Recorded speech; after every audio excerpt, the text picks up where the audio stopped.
Merci, Laurie. Quelle joie de revoir Laurie parmi nous, n'est-ce pas? Oui, merci. Merci, Matthew, également. Donc, pour ceux qui étaient ici pendant le mois de février, on a eu 4 présentations différentes sur le mandat que Jésus nous a donné. Elle est dans le monde, annoncer la bonne nouvelle,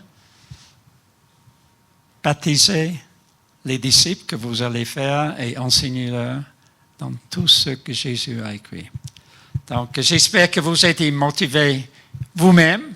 Elle est dans le monde, annoncer la bonne nouvelle et aussi soutenir dans la prière et peut-être même avec vos finances ceux qui annoncent. Il y a toujours les liens dans les annonces hebdomadaires chaque semaine.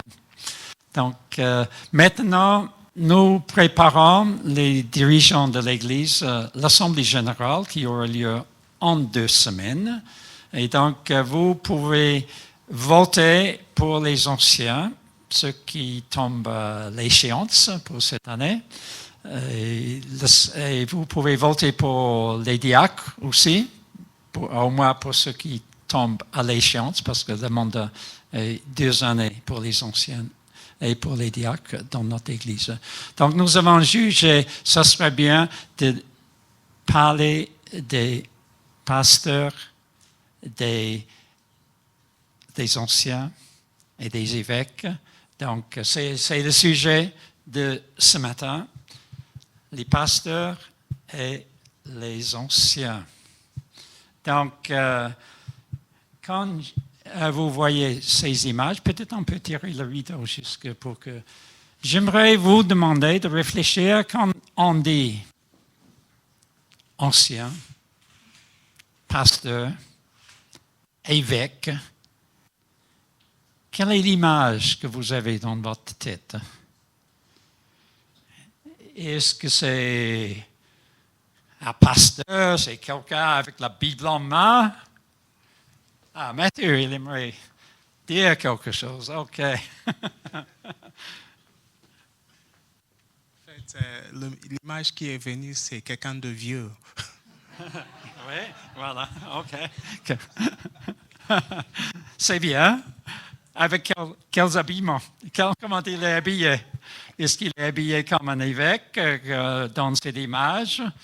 Ou est-ce qu'un ancien, c'est un monsieur qui est barbu, comme Solzhenitsyn? Non, je ne sais pas si c'est Solzhenitsyn, mais un vieux monsieur, parce que le mot ancien, c'est quelqu'un qui est vieux, n'est-ce pas? Ou est-ce que le suivant, s'il te plaît? Ah, non, voilà. Est-ce que c'est plutôt quelques images que vous avez vues dans vos églises précédentes, si vous êtes chrétien depuis longtemps? Peut-être un jeune couple pastoral, comme nous avons eu il y a 2 semaines Olivier Lowe, qui est un père de famille avec des enfants. Donc, là, c'est le sujet. Donc, j'aimerais ne pas élaborer sur l'histoire de l'Église, parce que le rôle des évêques et les anciens, les pasteurs, a évolué depuis 20 siècles de l'Église, mais j'aimerais vous parler que dit la Bible à ce sujet. Voilà. Donc, dans un instant, je vais demander à Jean-François de lire un passage principal de ce matin, la version sur l'écran, 1 Timothée chapitre 3, les premiers 7 versets. Avant qu'il le lise, vous pouvez lire, malheureusement c'est un peu, les devoirs des évêques. Les devoirs des évêques. Donc, ce mot évêque en grec n'est plus traduit quand il a été traduit en 1910. La version que Jean-François veut lire, il va lire une version, une traduction de la Bible de 1910. Donc, on parle des devoirs des évêques. Mais si vous avez vos Bibles avec vous, avant que le premier verset du 1 Timothée chapitre 3 commence, ça risque de dire responsabilité, qualification des responsables, qui est complètement différente, n'est-ce pas, des voix des évêques. Donc, juste pour vous dire que le mot évêque dans ce passage peut être traduit différemment. Merci Jean-François. 1 Timothée 3,10, versets 1 à 7. Cette parole est certaine. Si quelqu'un aspire à la charge d'évêque, il désire une œuvre excellente. Il faut donc que l'évêque soit irréprochable, mari d'une seule femme, sobre, modéré, réglé dans sa conduite, hospitalier, propre à l'enseignement. Il faut qu'il ne soit ni adonné au vin, ni violent, mais indulgent, pacifique, désintéressé. Il faut qu'il dirige bien sa propre maison et qu'il tienne ses enfants dans la soumission et dans une parfaite honnêteté. Car si quelqu'un ne sait pas diriger sa propre maison, comment prendra-t-il soin de l'Église de Dieu? Il ne faut pas qu'il soit un nouveau converti. De peur qu'enflé d'orgueil, il ne tombe sous le jugement du diable. Il faut aussi qu'il reçoive un bon témoignage de ceux du dehors, afin de ne pas tomber dans l'opprobre et dans les pièges du diable. Merci Jean-François. Prions ensemble.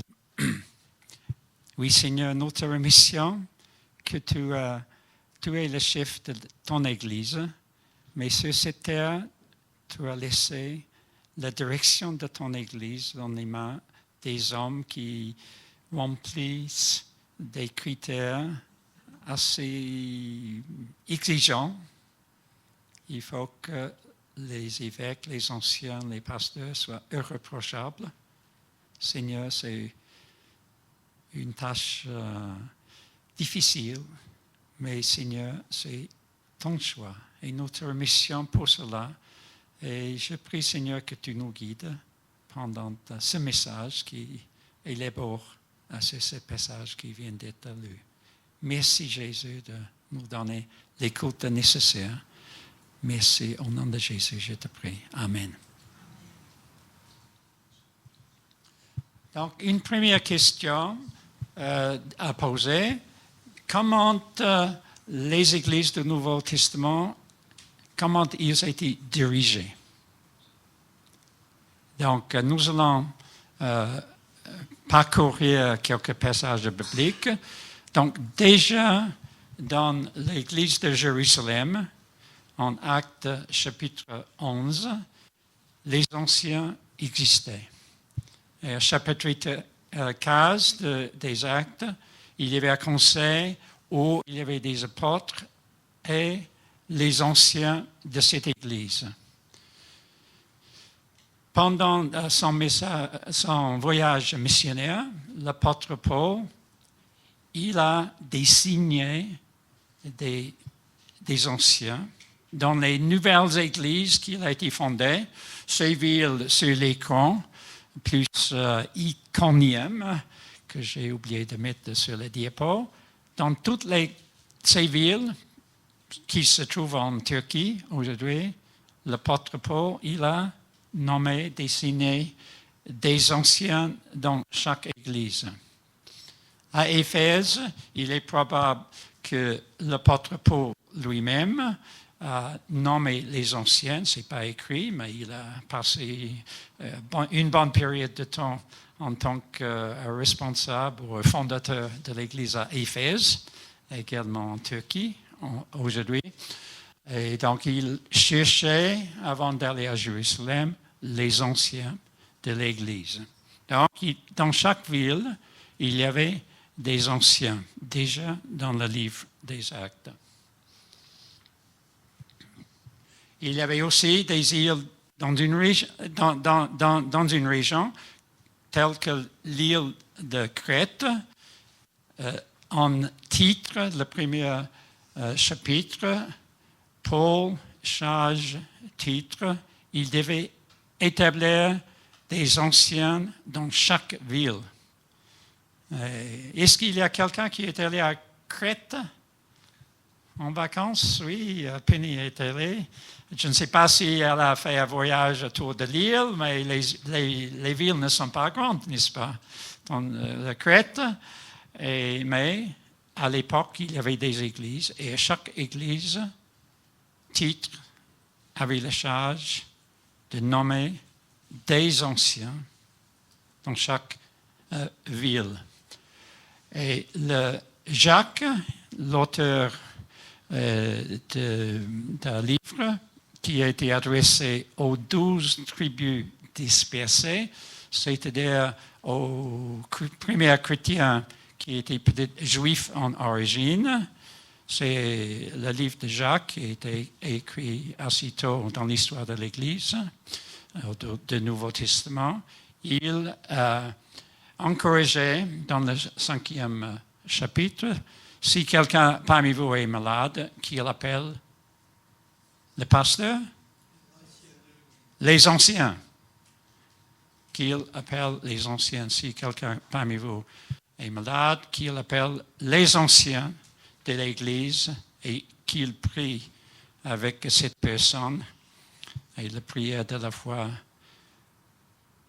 va agir et le Seigneur relèvera la personne malade. Donc, on appelle les anciens. Et aussi, Hébreux 13, verset 17, il y a l'instruction. On ne sait pas exactement la destination de cette épître des Hébreux, mais c'était à Jérusalem et des environs, on pense. Et donc, il y avait un commandement d'obéir vos conducteurs dans la foi. Donc, la conclusion, si on survole le Nouveau Testament, on voit que dans chaque ville, il y avait des anciens. Donc, la réponse à la question, comment les églises du Nouveau Testament étaient dirigées, c'était par les anciens, pas un seul ancien, même dans les petites villes en Crète, des anciens qui étaient les responsables pour les églises. Donc, il y a une pluralité des anciens. Maintenant, je vous lance quelque chose, une provocation peut-être. Tous les pasteurs sont anciens. Et tous les anciens sont pasteurs. Vous croyez? Non? Ah, donc il faut que je continue alors pour vous convaincre. Donc, c'est un peu provoquant parce que nous sommes tellement formatés que le pasteur est quelqu'un rémunéré par l'Église et les anciens, ils sont là, ils travaillent à l'extérieur de l'Église et donc le pasteur, voilà, donc on a un peu cette image, n'est-ce pas? Donc, je vous provoque ce matin, n'est-ce pas? Donc, on va passer par, je ne suis pas spécialiste en grec, mais je vous dis maintenant, il y a 3 mots en grec pour pasteur, ancien, évêque. Donc, en grec, combien de fois ce mot, le pasteur, est dans vos Nouveaux Testaments? Une fois. Ah, voilà. Donc, merci Charles et Annelise. Ils connaissent. Il n'y a qu'une seule fois le nom pasteur, comme vous voyez, point men en grec. Donc, est-ce que ça vous étonne? Est-ce que c'est étonnant que le mot le pasteur se trouve dans vos Nouveau Testament, avec tous ces passages des anciens que je viens de citer? Est-ce que c'est étonnant? Ça vous étonne? Non? Non?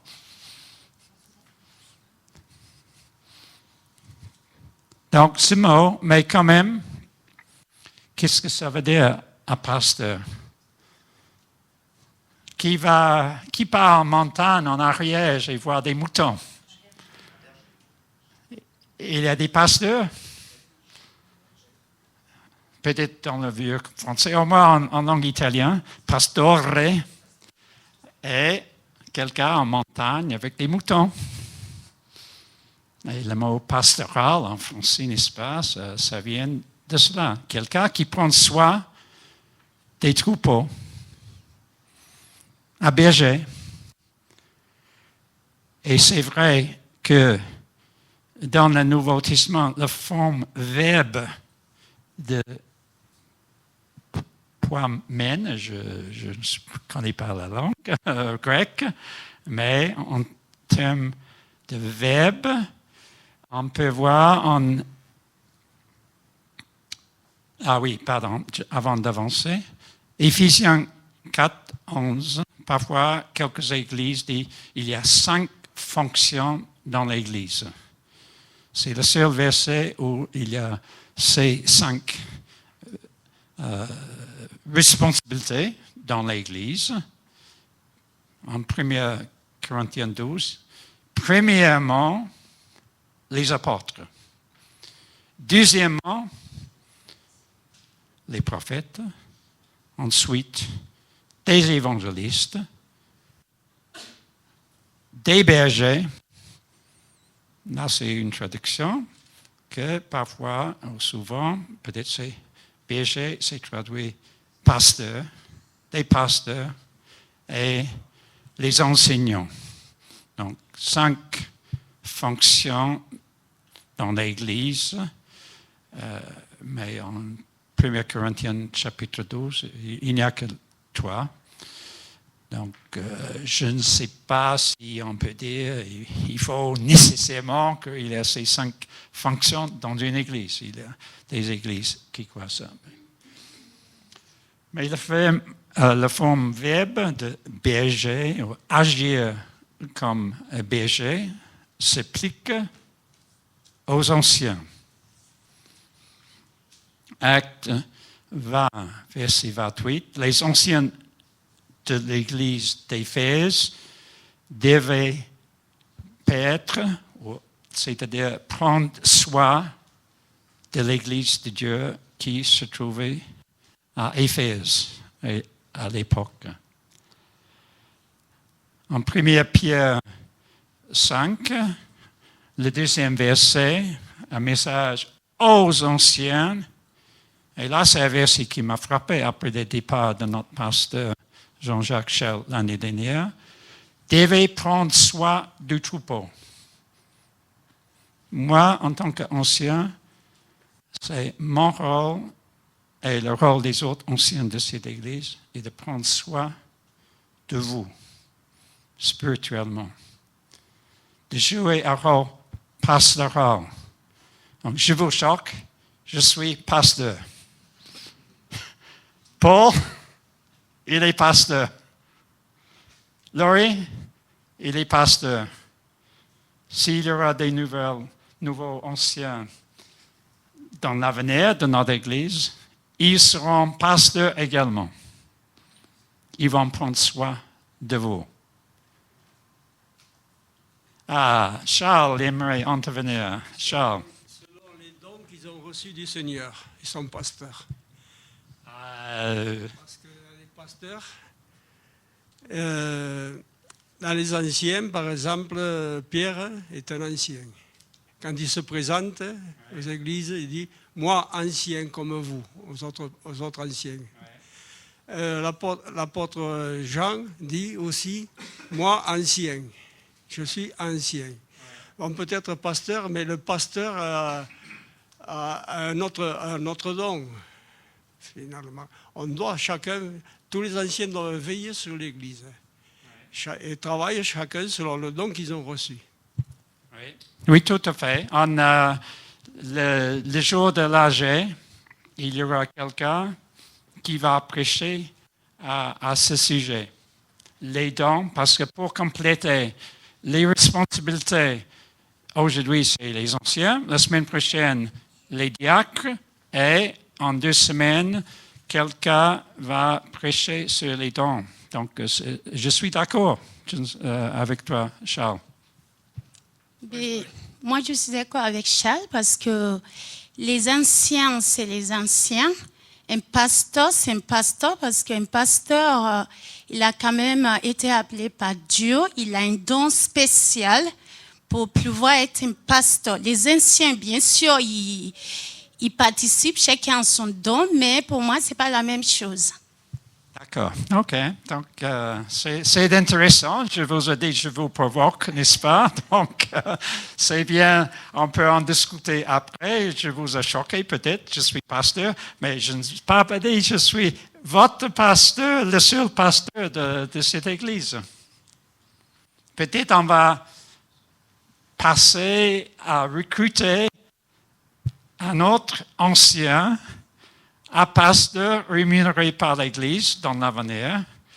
On va faire le 18 après l'Assemblée générale, on va faire une petite présentation pour discuter avec vous cette question-là.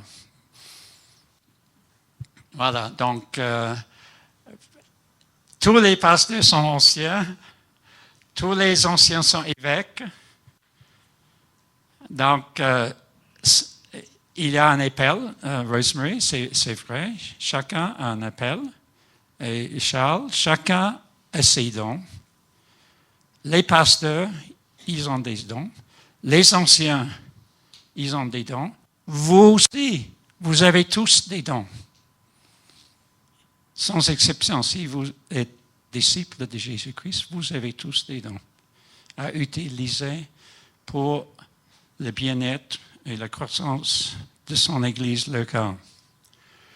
Voilà, donc peut-être je vais, là c'est un peu technique, peut-être je vais passer les détails là, mais juste pour dire que dans le passage que Jean-François a lu au départ, il y a un mot en grec, épiscopos, le mot évêque, qui donne évêque.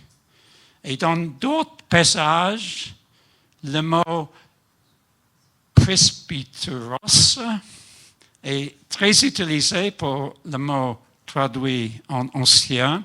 Et ici, il y a quelques passages qui traduisent différemment.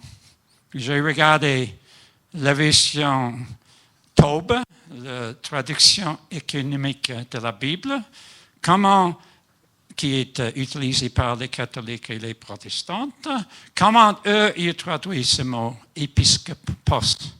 Parce que pour eux, il y a un système des évêques qui sont au-dessus des prêtres, donc il y a toute une hiérarchie.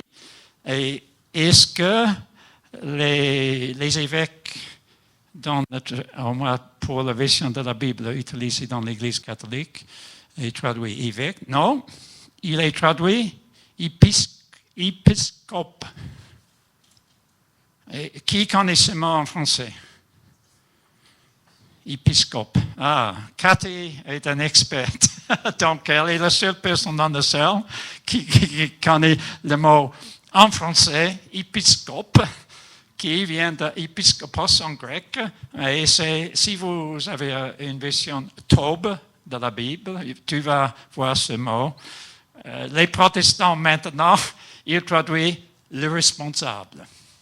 Et le responsable, c'est plus vague, n'est-ce pas? Ce n'est pas quelqu'un avec la même autorité que peut-être un pasteur ou un ancien. Dans plusieurs traductions, c'est traduit également responsable.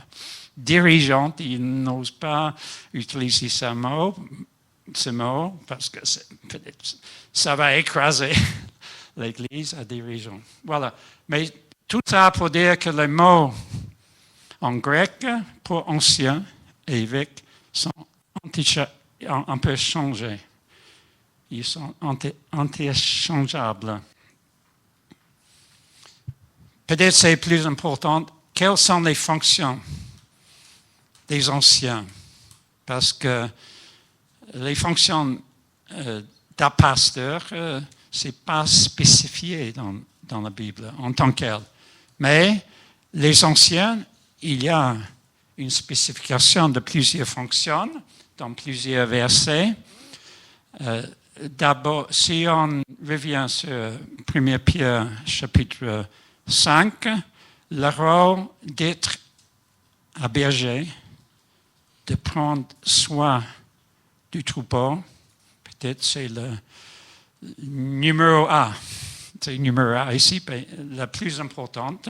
Prendre soin du troupeau et diriger le troupeau. Le passage que Jean-François a lu en 1 Timothée chapitre 3 dit que si quelqu'un ne sait pas diriger sa propre maison, comment prendra-t-il soin de l'Église de Dieu? Donc, il a l'image d'un mari, d'une femme dans sa maison, et le mari prend soin de ses propres enfants et il dirige bien sa maison. Et donc là, c'est une qualification pour être ancien, pour qu'il puisse prendre soin et diriger. Ce qui est unique pour un ancien par rapport à diacre, dans le passage en 1 Timothée chapitre 3, il est capable d'enseigner. En titre, 1er chapitre, verset 9, il est dit qu'un ancien doit être attaché à la parole, imprégné dans la parole, avoir la connaissance de la parole de Dieu telle qu'elle a été enseignée, afin d'être capable d'encourager. Donc là, c'est peut-être la deuxième fonction d'un ancien, est d'enseigner, prêcher, partager la parole de Dieu et encourager les autres. Le passage en titre, premier chapitre, continue que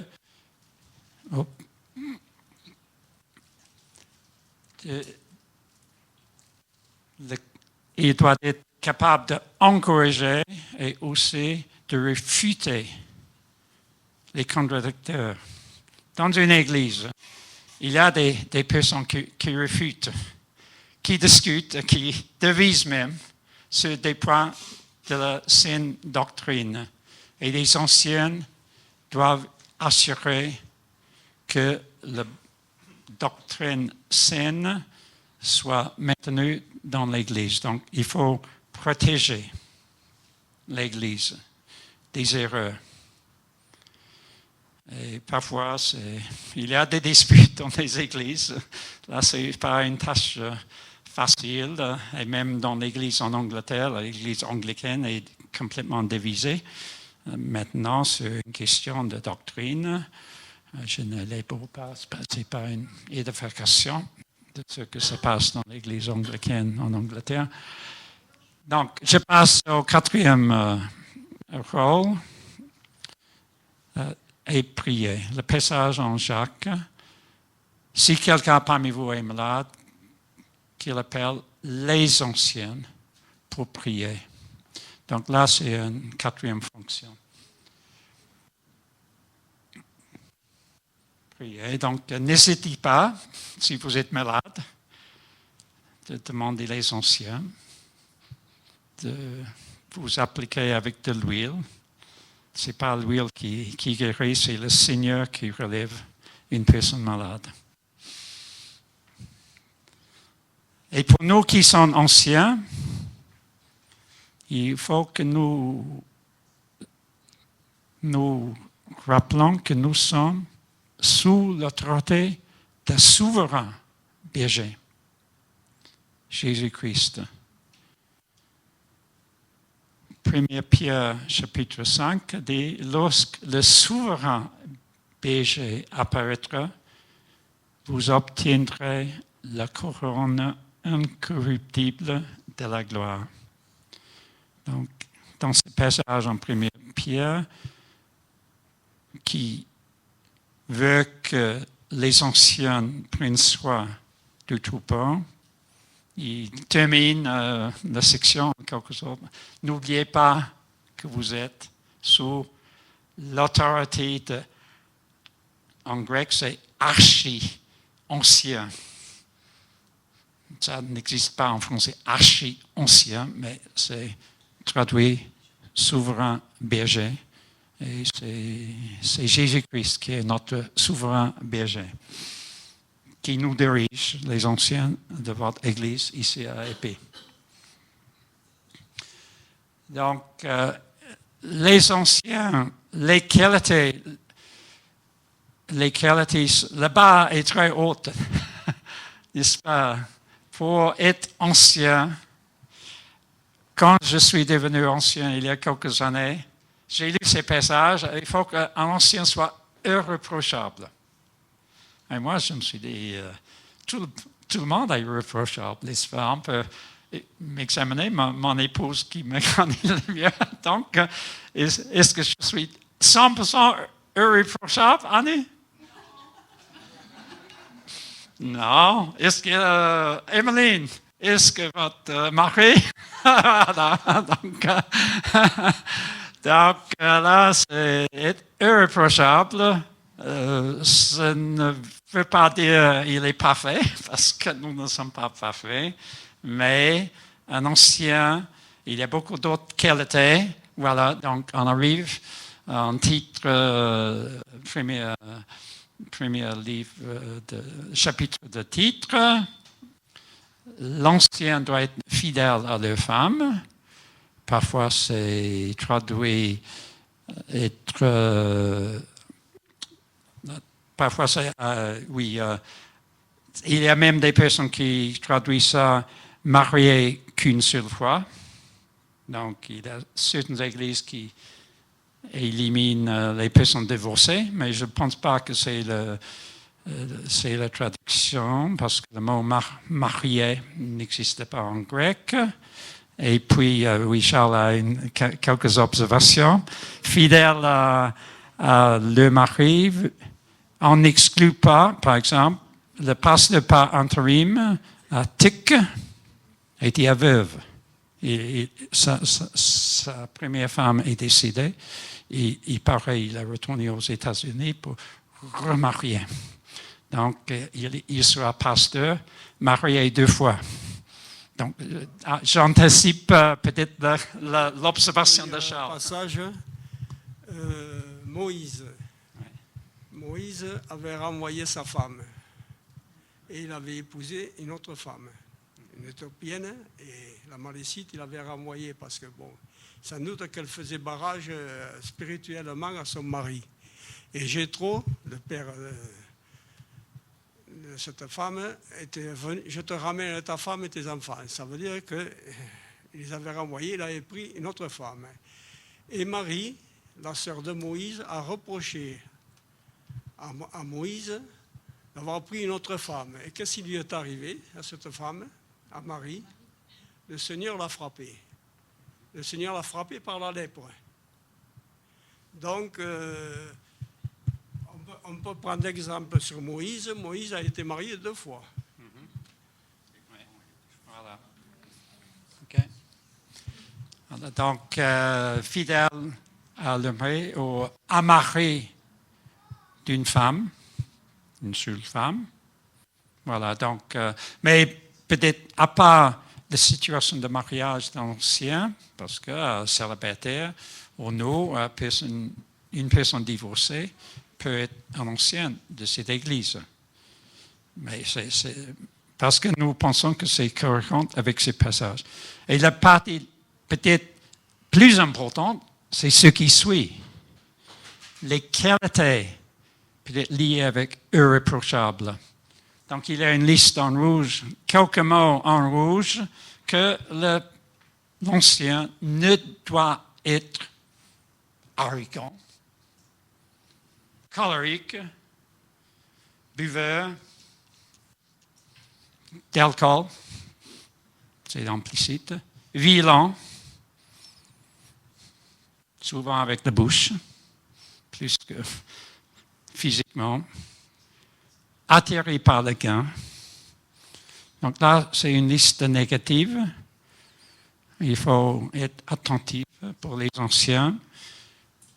Et on cherche plutôt quelqu'un, les derniers mots là, hospitalier, un ami du bien, réfléchi, juste, saint, maître de lui-même. Non. Irréprochable.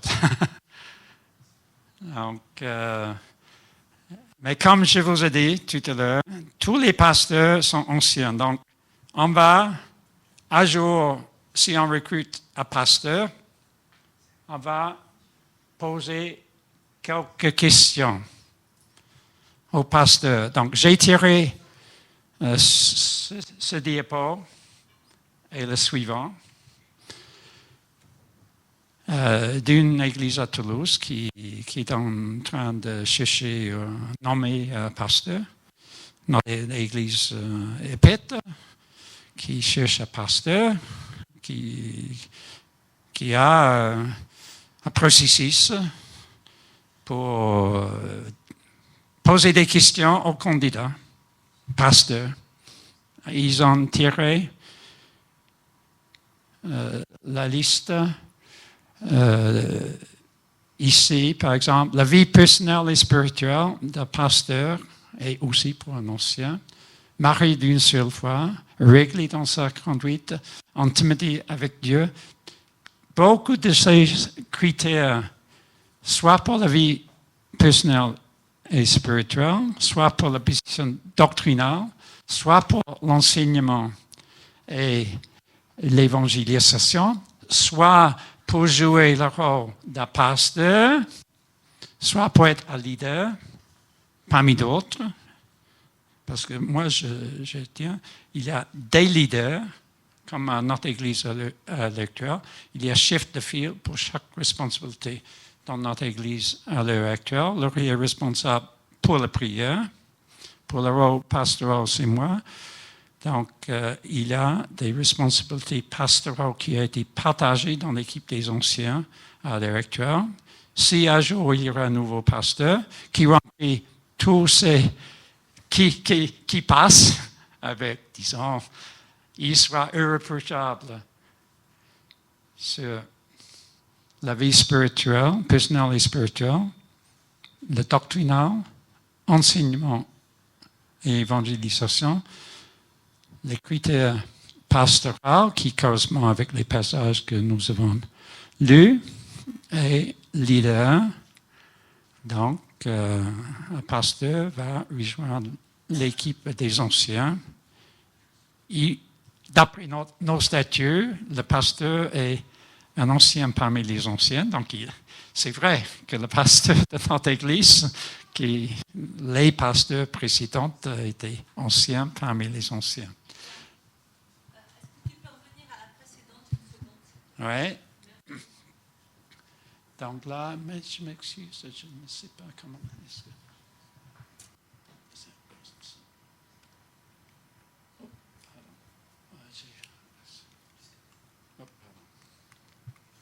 Oui, tu as une. Voilà. Juste. Non, ça ne bouge pas. Donc, il y a beaucoup de critères. Donc, j'ai mis ça pas pour prolonger la prédication, mais plutôt, ce sont des critères que les anciens et les autres qui seront constitués pour un comité de recherche, ils vont avoir une grille d'évaluation, peut-être pas aussi détaillée que ça, mais il faut poser beaucoup de questions pour un pasteur futur de notre Église. Conclusion. Donc, comme je vous ai dit, il n'y a qu'un seul modèle, au moins dans le Nouveau Testament, les passages que nous avons vus, une église dirigée par un collège des anciens. dans le pasteur, je vous provoque. Tous les anciens sont pasteurs.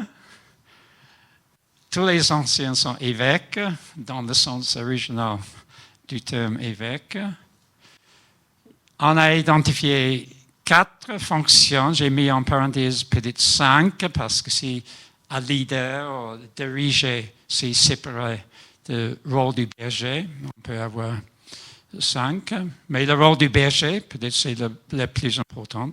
Prendre soin de vous, diriger, enseigner, prêcher, encourager, protéger l'Église des mauvaises doctrines et prier d'une manière générale, mais surtout pour les malades. Nous avons vu également que tous les anciens sont sous l'autorité d'un archi-ancien, Jésus-Christ, le grand berger, le souverain berger de nos âmes. Mais pour être ancien, il faut être irréprochable. Et les 2 diapos précédentes, il faut être à la hauteur. Et donc, c'est une grande responsabilité. Donc, je vous demande de prier pour vos responsables. Priez pour que nous soyons toujours irréprochables. Et si nous ne sommes pas si nous sommes reprochables, venez nous voir. Dire, je ne suis pas d'accord avec votre comportement dans un tel contexte. Nous sommes ouverts de recevoir des bons conseils pour assurer que nous sommes à la hauteur pour que vous placiez votre confiance dans les anciens de l'Église. J'ai oublié de mettre une chose importante. Appelez les pasteurs, c'est-à-dire les anciens à l'heure actuelle. Donc, je suis content qu'il y a déjà des personnes qui nous appellent, qui partagent des choses qui ne sont pas partagées avec tout le monde. Merci. Continuez de faire ça, parce que c'est un rôle des anciens de prendre soin, se mettre à côté d'une personne qui souffre pour une raison ou pour une autre. Donc voilà, donc finalement, si vous aspirez à diriger ou de prendre soin du troupeau ou enseigner dans notre Église, examinez-vous avec les critères irréprochables et discutez avec nous. Voilà donc ce que j'aimerais partager ce matin. Prions ensemble. Oui, Seigneur, notre mission, que c'est toi qui voulais établir des anciens. Tu as établi des apôtres, tu as établi les prophètes, tu as établi des évangélistes, surtout en temps biblique, mais même maintenant. Et tu as établi des pasteurs, des anciens, des enseignants. Et tu veux que nous, les anciens de cette Église, prennent soin du troupeau et de chacun de nous qui sont anciens, de prendre soin. Et les fidèles, Seigneur, aussi, d'avoir un bon dialogue avec les anciens de cette Église, parce que nous voulons prendre soin de chacun et chacune de cette Église, Seigneur. Merci pour l'Esprit Saint que tu as versé sur chacun de nous qui croit en Jésus-Christ, afin que nous puissions remplir la fonction que tu nous as donnée, selon les dons que tu nous as donnés. Merci Seigneur. Amen. Merci.